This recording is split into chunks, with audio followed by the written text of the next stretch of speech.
पार्वती से, हाँ, शिव शंकर पार्वती से अचल सुहाग मांगूंगी। हरितालिका तीज में करके अमर सुहाग मांगूंगी। शिव शंकर पार्वती से अचल सुहाग मांगूंगी।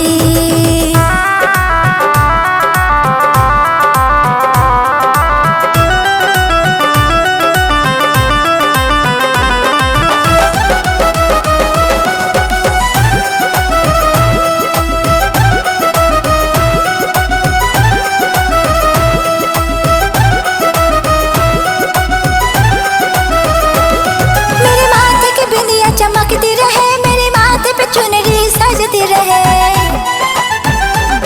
मेरे माथे की बिंदिया चमकती रहे, मेरे माथे पे चुनरी सजती रहे। सिंदूर से मांग दमकती रहे, वरदान मांगूंगे। शिव शंकर पार्वती से, हाँ, शिव शंकर पार्वती से अचल सुहाग मांगूंगी। हरितालिका तीज में करके अमर सुहाग मांगूंगी। शिव शंकर पार्वती से अचल सुहाग मांगूंगी।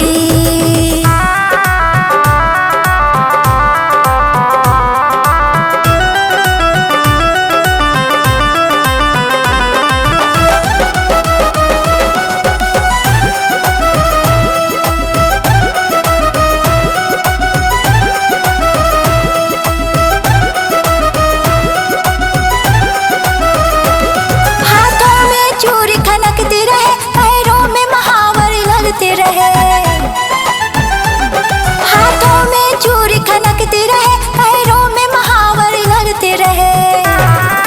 रहो सदा सुहागन ये वरदान मांगूंगी। शिव शंकर पार्वती से, हाँ, शिव शंकर पार्वती से अचल सुहाग मांगूंगी।